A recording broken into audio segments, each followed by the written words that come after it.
Do you guys know that Crocs is a billion-dollar business? What's your opinion on this shoe? Do you own a pair? I thought it'd be interesting to talk about information about Crocs, the origin, and how it got started, and how it became a billion-dollar business with just a simple and maybe not the most fashionable shoe. First, who invented Crocs? Who was the founder? We have three gentlemen from Colorado. They decided to invent this shoe. In 2002, it came on the market, but in 2001 is when they actually invented it. And so these guys' names were Scott Siemens, if you're curious, Lyndon Duke Hansen, and also George Bodecker Jr.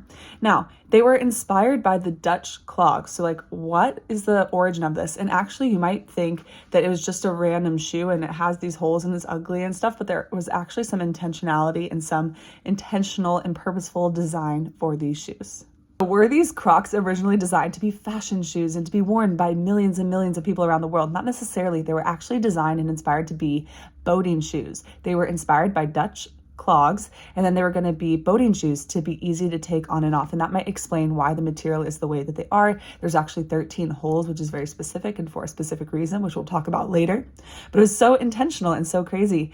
It was waterproof materials, right? That's what they're made of. Foot protection, grip focused soles. And so all of these things were specifically designed to make boating a more enjoyable experience and to have a shoe that was designed specifically for boating.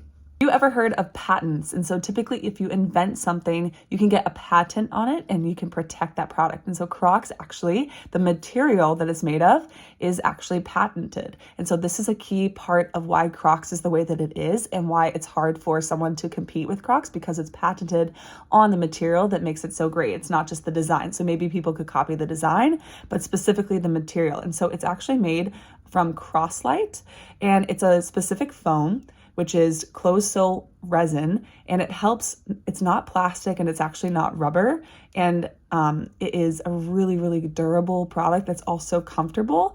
They even, in 2018, found an even better material, which is called Light Ride, and it's 25% lighter and 40% softer than the original Croslite, which was great and which was a major improvement for Crocs. So it's not just about the shoe and the specific look, but the material and that it's patented made a huge difference.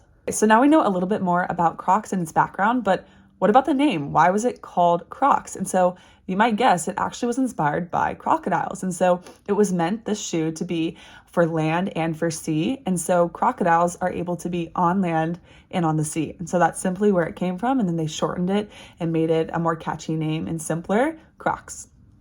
Let's go back to the design of the Croc. So you might have noticed, have you ever counted where you can put Jibbitz? That's another way that it's built the business and has been able to expand and make more money. But there's 13 holes on each Croc shoe. It doesn't matter if you have a size 5 in women's or a size 15 in men's. They all have 13 holes on each side, and it's for ventilation. And so to help prevent you from getting too sweaty in there, but also to prevent a super smelly shoe, which is a great thing. How many of you have struggled with having some smelly shoes? And so 13 holes. This was specific and strategic, not just for fashion. Speaking of Jibbitz, and so this is where creativity, I talk about this on my channel a lot. You can check that out if you're interested, but being creative in business, there's a lot of things that are simple, but then there's ways to add innovation or to expand on a current product. And so Crocs were popular, but then there was someone named Sherry Schmelzler and her husband Rich, and they loved Crocs. And for her family, they started making flower designs or Jibbitz, and they ended up creating a company, Jibbitz. Crocs took notice and they ended up acquiring the company, right? And so we do talk about ownership and how if you have a percentage stake, you can make more money, or royalties, things of that nature.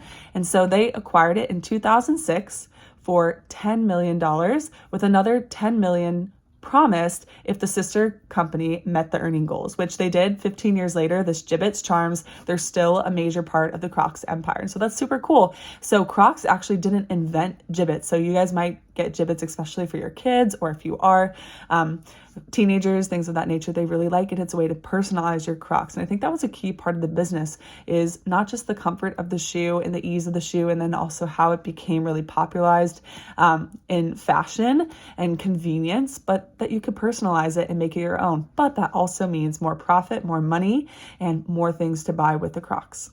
Let's talk numbers. So Crocs typically cost like $30 to $60 depending on the shoe that you get. They've also come out with all sorts of different types of shoes, and it's for men, women, children, everybody alike. But they've sold over 720 million pairs of shoes since its inception. And so that's a lot of Crocs. That is a big number. They also sell in over 90 countries worldwide. Where is Crocs in popularity with all the different types of shoes? It is actually in the top 10 for non-athletic shoes in the whole world. And so it's in the top 10. And it was actually projected in 2006 to be worth a yearly or an annual revenue of over $5 billion. Crazy. Crocs also decided, you know how they acquired Jibbitz? They also decided to acquire Hey Dude, which you might have heard of that brand as well, for $2.5 billion, but they see it as expanding their company and they'll be able to make even more. So it's interesting when companies buy other companies or they invest like $2.5 billion, but it's interesting, even though they spent that much money, they'll make way more in return. Another interesting fact that doesn't always happen with companies, and typically you talk about a lot of hard work and time and preparation and things just take time. But for Crocs, it's not like it was an overnight success, but with the first 200 shoes that were put out for sale in Fort Lauderdale, they actually all sold out instantly. And so that was a really great thing, and something that a lot of businesses say is, hey, is there a market for your product? Will people actually buy it? And so even though some people, like, they didn't like the shoe and they're like, they're so ugly, or why would people get that shoe? There's a market for it, and there's a lot of people that will buy it. And so that's a good lesson that not everyone has to be your customer, but if people are willing to pay money for it, it's probably a viable product. Another cool thing is that they actually played into that. So some people thought that Crocs were kind of ugly. And so their campaign in 2005 was actually ugly can be beautiful. And so another tip from successful people and successful businesses, they say to play into some of those things. Like if people criticize you for something, like play into it or make a joke. And typically it will work out for you. Kind of cool.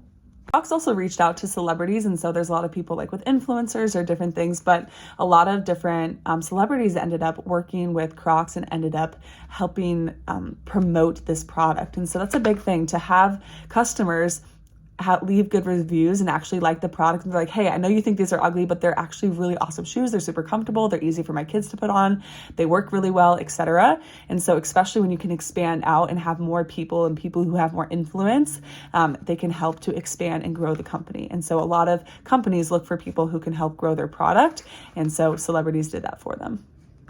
And lastly, Crocs actually has a give back program, and so they donate to charity. And so a lot of businesses or also successful and wealthy people, they typically have foundations or they find ways to give back. And so they have a Crocs Cares, and by March 2020, they had actually donated over 1 million Crocs, and they also specifically donated to healthcare workers. And so it's super cool, and it's just a great tip to always give back. And it's nice to support companies who also want to serve and give back as well, because shoes are so important. We might take them for granted, but it is a helpful thing to do and a helpful shoe and can help so many people around the world. Great, so that was a little introduction on Crocs and some information on the background, its origin, how it got started, how it made its money, what the shoe is even for. I hope this video was helpful to you or that you liked it. Let me know in the comments below what you thought, and if you want more videos like this. I definitely think it's kind of fun, or Target versus Walmart, or just actually seeing some of the businesses that have blown up and what works for them and how they've worked. So I hope you enjoyed this video. Feel free to give me a thumbs up. If you liked the video, feel free to subscribe and follow for more, and I will see you in the next video. Bye guys. Let me know if you wear Crocs as well. I'm super interested, or if you're going to go buy a pair now. Bye guys.